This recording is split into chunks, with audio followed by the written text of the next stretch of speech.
বিএমপির মধ্যে আগে যারা খাইতে পারতো না, বনবাজারে ঘুমাইতো, তাদের মধ্যে থেকে কত শতাংশের ছেলে মেয়ে এখন ইংলিশ মিডিয়ামে পড়ে, এটা একটু খুঁজে বের করা যায় কি না? খুঁজে দেখা যাবে, অনেক পাওয়া যাবে। কারণ এটা একটা ক্লাস, এডুকেশনটাকে একটা ক্লাস সিস্টেমের মধ্যে নিয়ে গিয়েছে। এই ক্লাস সিস্টেমের মধ্যে গিয়ে একটা জাতিকে কিভাবে সেগ্রিগেট করা যায় সেই একটা আইটেম, এবং ওরা সুপিরিয়র কমপ্লেক্সে ভুগতে থাকে।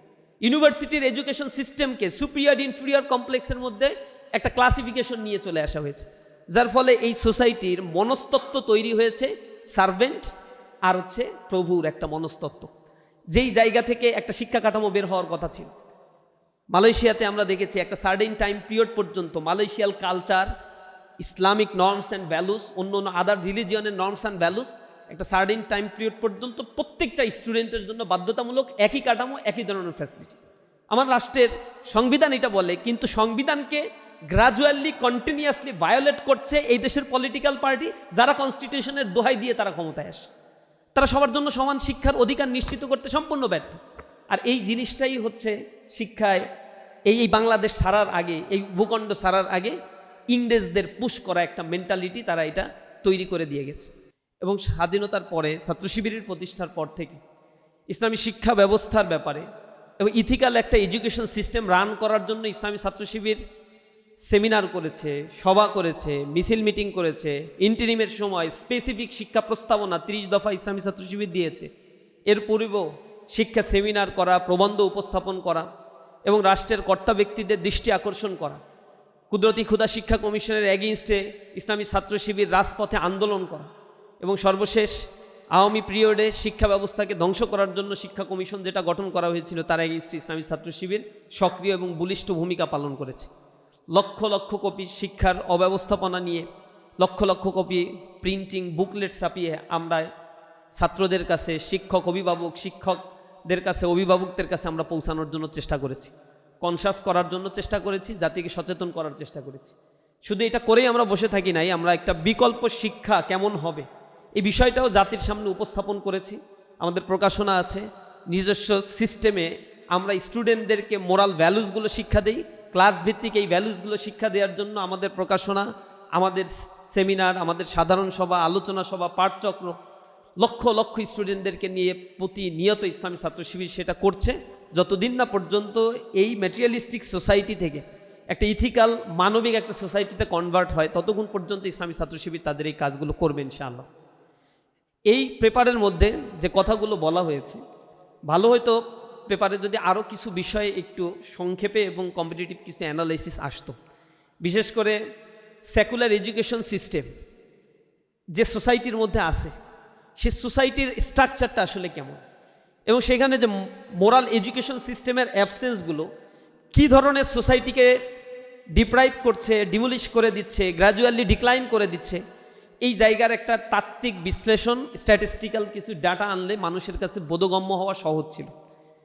আপনারা জানেন পৃথিবীর এডুকেশন সিস্টেমগুলোর র্যাঙ্কিং যদি করা হয়, তাহলে সবচেয়ে যাদের এডুকেশন সিস্টেম ভালো তাদের কথা যদি আমরা বলি, রাশিয়ায় শতভাগ মানুষ এডুকেটেড, সিস্টেম ভালো। লিথুনিয়ার কথা বলা যায়, সাউথ কোরিয়ার কথা বলা যায়, সুইডেনের কথা বলা যায়, আমেরিকার কথা বলা যায়, ডেনমার্কের কথা বলা যায়, স্ক্যান্ডিনেভিয়ান দেশগুলোর কথা বলা যায়। তারা হচ্ছে ম্যাটেরিয়ালিস্টিক জায়গা থেকে এডুকেশন সিস্টেমে দে আর সো গুড। কিন্তু সেই রাষ্ট্রের এডুকেশন সিস্টেম ভালো হওয়ার পরেও রাশিয়াতে শতভাগ মানুষ, প্রায় 99.5% মানুষ হচ্ছে এডুকেটেড। এখানে এত বেশি শিক্ষার কাঠামো উন্নত হওয়ার পরেও সুইসাইডাল রেট হিসাব করলে যে কয়টা দেশের তালিকা করা হয়, তার টপ 10-এর মধ্যে রাশিয়া কেন থাকে? লিথুনিয়াতে মানুষ কেন বাঁচতে চায় না? কেন সেখানে সুইসাইডাল রেট বেশি? এডুকেশন সিস্টেমের সাথে তো এটা কমার কথা ছিল। এডুকেশন সিস্টেম বাড়ার সাথে সাথে এটা তো ইনভার্স একটা রিলেশনশিপ হওয়ার কথা ছিল। এডুকেশন সিস্টেম আপওয়ার্ড হবে, করাপশন ডাউনওয়ার্ড স্লোপিং হবে।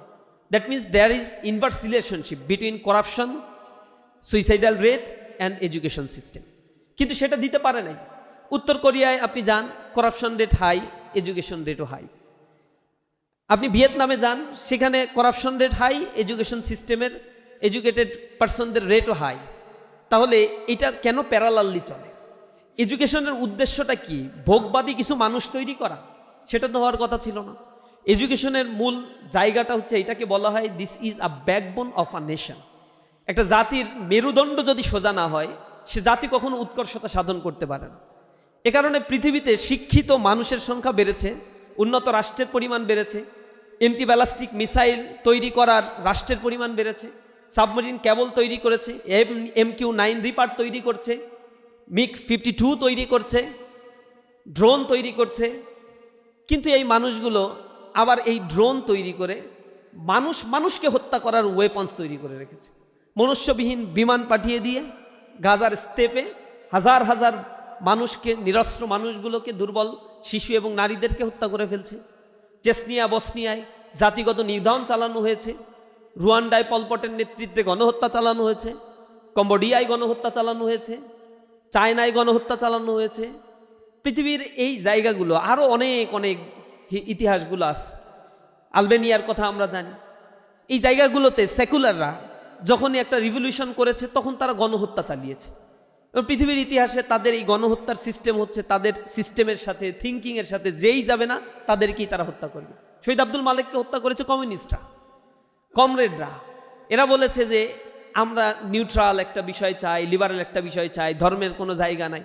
তো যে ধর্মের জায়গা নাই তার উপরে তুমি কেন তোমার মতটা চাপাই দিচ্ছ? তুমি যখন নিউট্রাল একটা কথা বলছো যে আমি মুক্ত চিন্তার স্বাধীনতা চাই, যখন কেউ ভিন্ন চিন্তা করে তাকে কেন তুমি দোষারোপ করছো, তাকে কেন কনজাস্টেড করার চেষ্টা করছো? সোসাইটিতে এইটা তাদের মধ্যে একটা বড় ধরনের প্রবলেম। তারা সবচেয়ে বড় গুপ্ত রাজনৈতিক চর্চাটা এখানে করে। আদর্শিক জায়গা থেকে ইসলামকে হিট করার জন্য সব ওয়েপন্স তারা ব্যবহার করে। হিন্দুদের ব্যাপারে কোনো কথা তারা বলবে না, খ্রিস্টানদের ব্যাপারে কোনো কথা বলবে না, জায়নিজমদের ব্যাপারে তাদের কোনো কথা নাই। ঘুরে ফিরে আমরা সেকুলার মানে হচ্ছে অ্যান্টি ইসলাম, এটাই হচ্ছে তাদের দর্শন। তো সেই জায়গায় ওয়ার্ল্ডের এই ক্লাসিফিকেশনটাগুলো এই পেপারের মধ্যে কিছুটা দেখালে হয়তো আমাদের জাজমেন্ট করার সুবিধা হতো। আর একটা বিষয় আমার কাছে এই পেপারে অ্যাবসেন্ট মনে হয়েছে, একটা হচ্ছে পাকিস্তান পিরিয়ডে এবং তার পূর্ববর্তী এডুকেশনের কাঠামোটা। পাকিস্তান পিরিয়ডে যে 8টা শিক্ষা কমিশন গঠন করা হলো, পাকিস্তান স্বাধীন হয়েছে 1947 সালে। এই রাষ্ট্রের মূল কথা ছিল এই রাষ্ট্রটা হবে একটি ইসলামিক ভাবধারার চিন্তার আলোকে গঠিত একটা রাষ্ট্র কাঠামো, কোরআন এবং সুন্নাহের আলোকে তার নীতি নিয়মগুলো পরিচালিত হবে এবং মানুষদেরকে সেই দ্বিজাতি তত্ত্বের ধারণা দিয়েই কিন্তু এমন একটা সেন্টিমেন্টে এই উপমহাদেশ 1947 সালে বিভক্ত হয়েছে। কিন্তু 23 বছরের পাকিস্তান পিরিয়ডে যার অধিকাংশ সময় সেনা শাসন ছিল, এই সময়টাতে শিক্ষা কাঠামো কেমন হবে এজন্য অনেক কমিশন, 23 বছরে 8টা কমিশন গঠন হলেও এই শিক্ষা কাঠামোর কাঙ্ক্ষিত কোনো পরিবর্তন হয়। সর্বশেষ শিক্ষা কাঠামোর কমিশন নিয়ে যখন কমিশন প্রস্তাবনা দিয়েছে, তার প্রস্তাবনার আলোকে নূর খান শিক্ষা কমিশনের উপরে ভিত্তি করে যে ইথিক্যাল এডুকেশন সিস্টেমের কথা তারা বলেছে, সেই জায়গায় যখন আলোচনা করতে গিয়েই মূলত এই মেসাকারগুলো হয়েছে এবং বিভিন্ন জায়গায় এই সেকুলার যারা ছিল তারা নানা ধরনের মব ক্রিয়েট করেছে, মব সৃষ্টি করার জন্য চেষ্টা করেছে। তো সেই পাকিস্তান পিরিয়ডের শিক্ষা কাঠামোর ভিতরে কোন বিষয়গুলো ইনকর্পোরেট করা হয়েছিল এবং কেন এই অঞ্চলে উপনিবেশবাদী এই শিক্ষা কাঠামোই থেকে গেল, 47-এ স্বাধীনতার পরেও পাকিস্তান কেন একটা শিক্ষা কাঠামো তৈরি করতে পারলো না, কি কারণে পাকিস্তানের কনস্টিটিউশনটা তৈরি করতেও 9টা বছর সময় লেগে গেল, ডিলিমাটা কোথায়? শাসক গোষ্ঠীর এই পোর মেন্টালিটি, বিশেষ করে পলিটিক্যাল পাওয়ারের poor mentality including after independent of this country, এই সময়ে এসেও পলিটিক্যাল পার্টিগুলোর মূলত রিফরমেশনের কাজগুলো থাকে, এডুকেশন রিফর্ম করা, একটা জাতিকে নিয়ে দীর্ঘমেয়াদী চিন্তা করা, জাতি সামনের দিকে কিভাবে এগিয়ে যাবে, কোন বেসিসের উপরে একটা জাতিকে আমি তৈরি করব, এগুলো খুব ডিপ আন্ডারস্ট্যান্ডিংয়ের একটা ব্যাপার। এটা খোলামেলা হালকা পাতলা আলোচনার কোনো ব্যাপার না। শিক্ষা ক্রম কেমন হবে, শিক্ষা ব্যবস্থাপনা কেমন হবে, ক্রম শিক্ষা কাঠামোর মধ্যে যারা বই লিখছে, বইয়ের মধ্যে কোন ধরনের বিষয়গুলো, কন্টেন্টগুলো ইনজেক্টেড করা হচ্ছে, ইটস সো মাচ ইম্পর্টেন্ট। এর মধ্য দিয়ে মানুষপট তৈরি হয়, একটা জাতির মনস্তত্ত্ব সেভাবে গড়ে ওঠে। যেই খেলাটা দীর্ঘ সময় ধরে এই স্বাধীন বাংলাদেশে করা হয়েছে, কুদরতি ক্ষুদা শিক্ষা কমিশনের পর থেকে ধারাবাহিকভাবে যে 11টা কমিশন তৈরি করা হয়েছে, প্রত্যেকটা কমিশন উপরে উপরে শিক্ষা নীতির কথা বলে, পজিটিভ শিক্ষা নীতির কথা বলে, শিক্ষাক্রমের মধ্যে যে ধরনের নেগেটিভ বাতাসগুলো ঢুকানো হয়েছে তাতে জাতির মধ্যে শতদা বিভক্ত একটা জাতি তৈরি হয়েছে। এবং এটা ব্রিটিশদের একটা থিঙ্কিং ছিল। আপনি পাকিস্তানে এরকম জিনিসগুলো পাবেন না যেটা বাংলাদেশে আমরা শিক্ষা কাঠামোর ক্ষেত্রে পাই, মালয়েশিয়াতে পাবেন না। আমাদের শিক্ষা কাঠামোর কথা বললে মালয়েশিয়াতে, ইন্দোনেশিয়াতে, কুয়েতে, চায়নায়, জাপান, জার্মান অথবা পৃথিবীর বিভিন্ন দেশগুলোর শিক্ষা কাঠামো অ্যানালিসিস করে দেখবেন, জন্মগতভাবে একটা শিক্ষা কাঠামোতে এত বেশি ডাইভার্সিফিকেশন, ইটস আনবিলিভেবল। মাদ্রাসা, তাও আবার কওমি, হাফেজি, আলিয়া, স্কুল আছে, সরকারি বেসরকারি স্কুল। সরকারি স্কুলগুলোতে এক ধরনের ট্রিটমেন্ট সরকারের, মাদ্রাসার ধরনের এক ধরনের ট্রিটমেন্ট। বাজেট যখন অ্যালোকেট করা হয় এই রাষ্ট্রের, সংবিধানের ভিতরে বলা আছে এদেশের সকল নাগরিক সমান অধিকার লাভ করবে, কনস্টিটিউশনের একেবারে স্পষ্টভাবে মৌলিক অধিকারের মধ্যে বলা হয়েছে। কিন্তু শিক্ষা কাঠামো যার মাধ্যমে একটা জাতি তৈরি হয়, সেই শিক্ষা কাঠামো আপনারা খুঁজে দেখবেন মাদ্রাসা শিক্ষার্থীদের জন্য যে বাজেট দেওয়া হয়, এভারেজে একজন স্টুডেন্টের পেছনে 12 থেকে 15,000 টাকা ইয়ারলি খরচ করে গভর্নমেন্ট। একটা স্কুলের স্টুডেন্টদের জন্য ইয়ারলি 25,000 টাকা করে খরচ করে, আর একটা ক্যাডেট কলেজে পড়ুয়া স্টুডেন্টের জন্য 1,35,000 বা 36,000 টাকা করে এভারেজে 1 ইয়ার গভর্নমেন্টের পক্ষ থেকে খরচ করা হয়। এরপর আবার ইংলিশ মিডিয়াম আছে।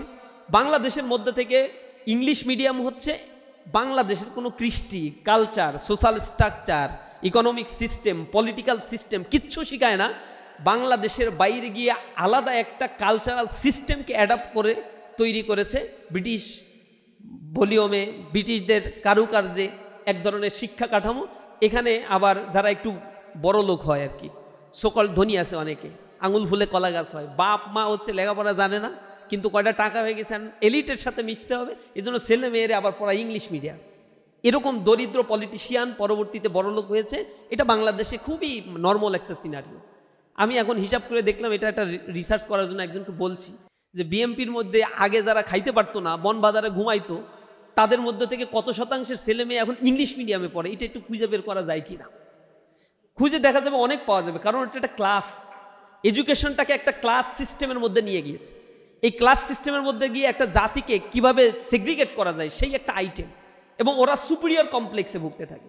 ইউনিভার্সিটির এডুকেশন সিস্টেমকে সুপিরিয়র ইনফিরিয়র কমপ্লেক্সের মধ্যে একটা ক্লাসিফিকেশন নিয়ে চলে আসা হয়েছে, যার ফলে এই সোসাইটির মনস্তত্ত্ব তৈরি হয়েছে সার্ভেন্ট আর হচ্ছে প্রভুর একটা মনস্তত্ত্ব, যেই জায়গা থেকে একটা শিক্ষা কাঠামো বের হওয়ার কথা ছিল।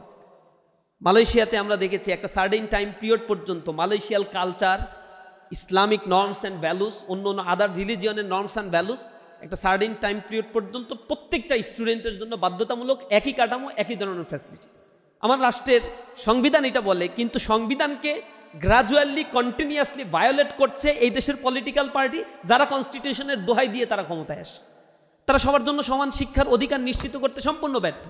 আর এই জিনিসটাই হচ্ছে শিক্ষায় এই বাংলাদেশ ছাড়ার আগে, এই ভূখণ্ড ছাড়ার আগে ইংরেজদের পুশ করা একটা মেন্টালিটি তারা এটা তৈরি করে দিয়ে গেছে। এই অঞ্চলে আমরা যদি দেখি যে বিশেষ করে স্যার জন অ্যাডামের একটা রিপোর্ট থেকে জানা যায়, তিনি বলেছেন যে এই অঞ্চলে ব্রিটিশরা আসার আগ পর্যন্ত এভারেজে, স্যার জন অ্যাডামের রিপোর্ট অনুযায়ী সে বলছে শুধু বাংলা আর বিহারে 1 লক্ষ বিদ্যাপীঠ ছিল, বিদ্যালয় ছিল। এই 1 লক্ষ বিদ্যালয়ের মধ্যে এভারেজে স্টুডেন্টের পরিমাণ ছিল 400 প্লাস। এর বাইরেও বিহারের আর একটা অংশ এবং ভারতের বিশেষ করে মুর্শিদাবাদ, কলকাতা বা এই জায়গাগুলোতে হিসেব করে দেখা গিয়েছে সেখানে প্রতি 250 স্টুডেন্টের জন্য একটা করে বিদ্যালয় তৈরি করা হয়েছিল। এবং মুসলমানদের এই অঞ্চলে প্রায় 550 বছর শাসনের হিস্ট্রিতে মুসলিমদের মধ্যে অশিক্ষিত জনগোষ্ঠীর পরিমাণ পাওয়াই যেত না বললে, একবারে ভেরি ফিউ একটা অ্যামাউন্ট।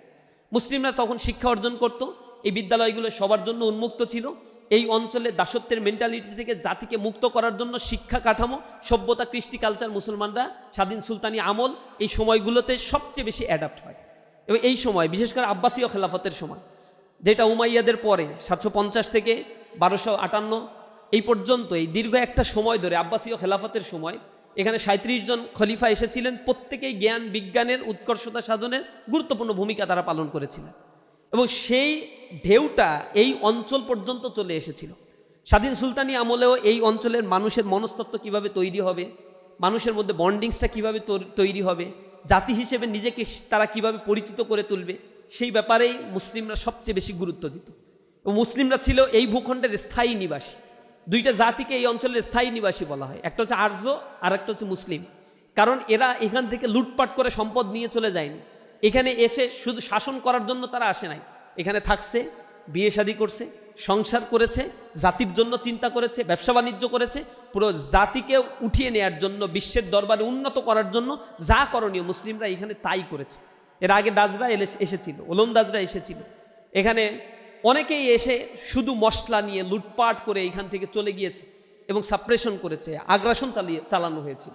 মুসলমানরা শুধুমাত্র এখানে ইকোনমিক ডেভেলপমেন্টের জন্য, সোশ্যাল স্ট্রাকচার ডেভেলপমেন্টের জন্য অনবদ্য ভূমিকা পালন করেছে। তৎকালীন সময় এই বাংলাকে বলা হতো জান্নাতাবাদ। জান্নাতাবাদ এত চমৎকার নগরী ছিল, মুর্শিদাবাদের সম্পদ, ঢাকার সম্পদ, ইটস ট্রিমেন্ডাস আউটস্ট্যান্ডিং একটা জায়গা ছিল, যে জায়গাটাকে ক্ষয়িষ্ণু করার জন্য ব্রিটিশরা এসে প্রথম 100 বছর কোনো কাঠামোগত শিক্ষা তো তৈরি করেই নাই, বরং তারা 100 বছরের মধ্যে যত বিদ্যাপীঠ ছিল সবগুলোকে ধ্বংস করে রাখছে। ধ্বংস করে দিয়ে যখন মুসলমানদের শিক্ষা থেকে দূরে রাখতে পেরেছে, হিন্দুদেরকে তাদের মতো করে এডুকেটেড করতে পেরেছে, তখন ম্যাকলের ওই যে থিওরিটা একটা মানে মনস্তত্ত্বের জায়গা থেকে তারা কিছু ব্রিটিশ দাস তৈরি করতে চেয়েছে। রক্তে থাকবে মানুষ, মাংসে থাকবে বাঙালি, কিন্তু মনস্তত্ত্বের জায়গা থেকে হবে একটা দাস, সার্ভেন্ট হিসেবে সার্ভ করবে, এবং তারা সাকসেসফুলি সেটা রান করছে। ব্রিটিশরা চলে যাওয়ার পরে এর পরবর্তীতে এইটা রিফর্ম করার জন্য, ম্যাসিভ রিফর্ম করার জন্য যে ধরনের থিঙ্কার প্রয়োজন ছিল, যে ধরনের এডুকেশন শিক্ষানীতি রাইটিংয়ের প্রয়োজন ছিল, বাংলাদেশে এই 2026 সাল পর্যন্ত এসে আমরা সেটা করতে ব্যর্থ হয়েছি। আর এইটার জন্য যে ধরনের মেন্টালিটি, এই জাতিকে নিয়ে চিন্তা করা, কলোনিয়াল মেন্টালিটির বাইরে গিয়ে বাংলাদেশের ভবিষ্যৎকে নিয়ে চিন্তা করার জন্য যে ধরনের পলিটিশিয়ান প্রয়োজন ছিল, এখানে যারা এসেছে পলিটিক্স করতে, এরা হচ্ছে পোর অর চিপ মেন্টালিটির কিছু পলিটিশিয়ানরা আমাদেরকে সার্ভ করেছে দীর্ঘদিন ধরে, এবং এখনো পর্যন্ত করে যাচ্ছে। এডুকেশন নিয়ে কিভাবে একটা জাতি মেরিটোক্রেসির মাধ্যমে তৈরি হয়, এটা নিয়ে তাদের চিন্তাই নাই। শিক্ষার পাশাপাশি, এডুকেশনের পাশাপাশি যদি ইথিক্যাল গ্রাউন্ডটা মানুষের ঠিক না থাকে, তাহলে একটা জাতি কখনো গড়ে উঠতে পারে না। এখানেই ছিল শহীদ আব্দুল মালেকের কথা। তিনি অল্প সময়ে কিছু বক্তব্য দিয়েছিলেন, কিন্তু আমি অবাক হই যে ওই সময়ে তিনি দার্শনিক সোয়াবজার, উইলিয়াম হান্টারের মতো দার্শনিকদের কথাগুলো খুব সংক্ষেপে নিয়ে এসে বোঝানোর চেষ্টা করেছেন যে এডুকেশনের, দার্শনিক সোয়াবজারের কথা বলেছেন তিনি তিনটা খুবই ইনফ্লুয়েন্সিয়াল কথা বলেছেন। একটা এডুকেশনের ক্ষেত্রে সোশ্যাল স্ট্রাকচার, একটা হচ্ছে জ্ঞান আর প্রযুক্তির উৎকর্ষ সাধন করতে হবে, সামাজিকীকরণের উৎকর্ষতা সাধন করতে হবে, আর এখানে মোরালিটির উৎকর্ষতা সাধন করতে হবে। তিনি আবার লাস্টে এমফাসাইজ করে বলেছেন, মোরালিটি ছাড়া যদি বাকি দুইটা হয়, it's more dangerous than a lion. সুতরাং তোমার ভিতরে ম্যাটেরিয়ালিস্টিক একটা সোসাইটি আছে, এই সোসাইটি তোমাকে কখনো উন্নত করতে পারে না। এডুকেশনের উদ্দেশ্য এইটা না যে একটা ম্যাটেরিয়ালিস্টিক একটা সোসাইটি তৈরি করে, বস্তুতান্ত্রিক ভোগবাদী একটা সোসাইটি তৈরি করবে। তাহলে তো পশু আর তোমার মধ্যে কোনো পার্থক্য নাই, হিংস্র দানব আর তোমার মধ্যে কোনো পার্থক্য নাই, হচ্ছেও না সেই পার্থক্য। ঘরের মধ্যে মায়ের কাছে সন্তান নিরাপদ না, ঘরের ভিতরে বাবার কাছে তার মেয়ে নিরাপদ না। ওয়েস্টার্ন সোসাইটিতে গিয়ে দেখেন না, এই সোসাইটিগুলো তারা নিজেদেরকে বলে we are India's society, we are modern society, কিন্তু গ্রাজুয়ালি তারা ডিক্লাইন হচ্ছে, নেগেটিভ পপুলেশনের দিকে যাচ্ছে, সামাজিকীকরণ হারাচ্ছে, সোশ্যাল বন্ডিংসগুলো হারাচ্ছে। তাদের এডুকেশন, তাদের বড় বড় অট্টালিকা, কিছু মিসাইল তৈরি করা আর কিছু যান্ত্রিক উৎকর্ষতা সাধন ছাড়া আর কোনো কিছুই দিতে পারে না। এখন তাদেরকে হায়ার করতে হয়, মানুষ হায়ার করতে হয় কোথা থেকে? যান অস্ট্রেলিয়াতে, তাদের জনগোষ্ঠী কমতেছে, ধার করে হচ্ছে ভিয়েতনাম থেকে, ধার করে ইন্ডিয়া থেকে, ধার করে বাংলাদেশ থেকে, ধার করে মুসলমান কান্ট্রিগুলো থেকে ধার করতেছে জনগোষ্ঠী। ইউরোপ আমেরিকায় যান, অনায়াসে আপনাকে দিয়ে দেবেন নাগরিকত্ব। যান না সৌদি আরবে, সারাদিন কান্দেন, কোনোদিন নাগরিকত্ব দিচ্ছে না তারা, অনেক কষ্ট সেখানে। মুসলিম দেশগুলোতে এত অভাব অনটন তাদের নাই, জনগোষ্ঠী নিয়ে এত কার্পণ্যতায় ভোগে না তারা, কিন্তু তাদের সংখ্যা গ্রাজুয়ালি ডিক্লাইন হয়ে যাচ্ছে। এমন এডুকেশন, এই ফ্রি মিক্সিং ব্যবস্থাগুলো তাদের ধ্বংস করে ছাড়ছে। ফ্রি সেক্স লিভিং টুগেদার প্রথাগুলো তাদের সামাজিক কাঠামোগুলোকে ভেঙে চুরে খান খান করে ফেলছে। 43% সন্তান আমেরিকায় জন্মগ্রহণ করে তার পিতৃ পরিচয় সম্বন্ধে ধারণা লাভ করে না। সুইডেনের 72% মানুষ জানে না তার বাবার পরিচয়টা কি। ব্রাজিলে ফ্রি সেক্স লিভিং টুগেদার প্রথা চালু থাকার কারণে, জার্মানিতে এই জিনিসগুলো চালু থাকার কারণে এখানে ছেলেরা ছেলেদের বিয়ে করে গেই ম্যারি, মেয়েরা মেয়েদেরকে বিয়ে করে লেসবিয়ানিজম। জন্মের পর থেকে ছেলেদের প্রতি মেয়েদের ওই আকর্ষণ, ইন্টারাকশনগুলো একেবারেই কমে যায় ফ্রি সেক্স লিভিং টুগেদার থাকার কারণে। মেন্টালি তারা হয়তো লেখাপড়া করে কিছু বস্তুতান্ত্রিক, কিছু অর্থনৈতিক সমৃদ্ধি অর্জন করছে, কিন্তু তারা হয়ে যাচ্ছে একেবারেই জড়বস্তু আর হিংস্র পশু পাখির মতো। একটা ইন্টারনেটে একটা রিসেন্টলি একটা ঘটনা দেখলাম, একজন মানুষ কুকুর সাজছে এবং কত লাখ টাকা যেন খরচ করে কুকুরের মতো একটা পোশাক পরে কুকুর হয়ে ঘুরে বেড়াচ্ছে। মেন্টালিটি কোথায় চলে গেছে? ওর আর হচ্ছে ভালো থাকতে, মানুষ থাকতে ইচ্ছা করে না, ওর কুকুর বিড়ালি হইতে ইচ্ছা করে। ওর শিক্ষা, ওর সমাজ তো ওরে কুকুর বিড়ালের শিক্ষাই দিছে, ও মানুষ হবে কীভাবে? তখন আর ওরা এটা আর ভালো লাগতেছে না। দুনিয়ায় সুস্থ মানুষ যারা, একটু যাদের মেন্টালিটি আছে, মানবতা বোধ আছে, মানবিকতা আছে, রেশনালিটি আছে, সেই মানুষ এটা দেখলে কি বলবে? এটা পাগল ছাগল ছাড়া আর কারো এই কাণ্ড এটা হইতে পারে না। কিন্তু ওয়েস্টার্নরা এরকম পাগল ছাগলের জন্ম দিচ্ছে। মাঝে মাঝে ওই পাগলের জন্ম হয় কারণ তার শিক্ষা কাঠামো, তার সামাজিক ব্যবস্থা, তার পারিবারিক কাঠামোগুলো তাকে এমনভাবে বিচ্ছিন্ন করে ফেলে, সে ট্রমাটাইজ হয়ে যায়। সে কী করবে সে বুঝতে পারে না। তার আসলে রেসপন্সিবিলিটিটা কি? অ্যাজ এ হিউম্যান বিং সে দুনিয়াতে কেন আসছে, কেনই বা কিছুদিন পরে তাকে চলে যেতে হবে? এই দর্শনটা যখন তাকে শিক্ষা দেওয়া হয় না, তখন তার শিক্ষা কাঠামো শুধুমাত্র সে মনে করে এই শিক্ষায় শিক্ষিত হব, কিছু টাকা ইনকাম করব। এই কারণেই শিক্ষা কাঠামোর মধ্যে ইথিক্সের কোনো জায়গা যখন না থাকে, তখন এই সোসাইটির মধ্যে কাস্ট সিস্টেম তৈরি হয়ে যায়। পুঁজিবাদী সিস্টেমের মধ্য দিয়ে একটা অংশ সম্পদের পাহাড় গড়ে, আর একটা অংশ দরিদ্র থেকে দরিদ্র হতে থাকে। এই সমাজে পুলেট ব্যুরোর সদস্যরা স্লোগান দিচ্ছে সমাজের সব মানুষ সমান, কিন্তু তারা যখন ক্ষমতায় যাচ্ছে তাদের ইকোনমি আর ফাংশন করছে না। পুলেট ব্যুরোর সদস্যরা হাজার হাজার লক্ষ লক্ষ মিলিয়ন বিলিয়ন ডলারের মালিক হয়ে যাচ্ছে, আর দরিদ্র মানুষদেরকে তারা সাপ্রেস করে যাচ্ছে। This is the common scenario. এই মূল কারণটাই হচ্ছে এডুকেশন সিস্টেম এই সেগ্রিগেশনগুলো তৈরি করছে। আমার বাংলাদেশে যেমন মেন্টালিটি তৈরি করছে, মাদ্রাসায় শিক্ষিত মানুষের ব্যাপারে নেগেটিভ একটা ধারণা যে মাদ্রাসায় পড়ছে ও আর কি করবে, কওমিতে পড়ছে ও তো মাদ্রাসার হুজুর হওয়া ছাড়া আর কিছুই করার কিছু নাই। কারণ কওমি মাদ্রাসাগুলোতে পড়ে এসে ডাক্তার হইতে পারবে না, ইঞ্জিনিয়ার হইতে পারবে না, এরকম একটা কাঠামোগত জায়গাগুলোতে নিয়ে চলে গেছে যে ওর মেন্টালিটি হচ্ছে উনি হচ্ছে এই সমাজের জন্য একটা পার্টিকুলার সেক্টরের জন্য, আর কিছুই না। সে আর ওই অন্য আর কিছুই শিখতে পারবে না। একটা ছেলে স্কুল কলেজে পড়ছে, তার মানে সে ইথিক্যাল হবে না। সে কলেজে পড়ার পরে অবাক হয়ে যায় যে কলেজে পড়ছে তুই শিবির করিস, এবার অবাক হয়ে যায় যে শিবির করতে পারে না, এটা তো সাংঘর্ষিক একটা বিষয়। শিবির তো একটা হুজুরের দল, এটা মাদ্রাসায় পড়বে, দাড়ি টুপি থাকবে, এটা একটা কমিউনিটি, একটা আলাদা। আমি যে এই বাংলাদেশে জন্মগ্রহণ করছি, আমি যে মুসলিম, আমার যে আমি সবার সাথে মিশতে পারি, এই সোসাইটি আমার এডুকেশন সিস্টেমের মধ্য দিয়ে এইটা ডিফারেন্সিয়েটটা করে ফেলছে। ইউনিভার্সিটিগুলোতে সাবজেক্ট ওয়াইজ আমার এই ডিফারেন্সিয়েশনটা করে ফেলছে। সেই জায়গা থেকে আমাদেরকে পরিবর্তিত হতে হবে। আমার দেশে এখন সবচেয়ে বড় ক্রাইসিস এই এডুকেশনের সাথে ইথিক্যাল এই রিলেশনশিপটা নাই, যার ফলে ব্যানবেজের তথ্য বলে বাংলাদেশের 80% মানুষ জিম্মি হয়ে আছে মাত্র 20% মানুষের কাছে।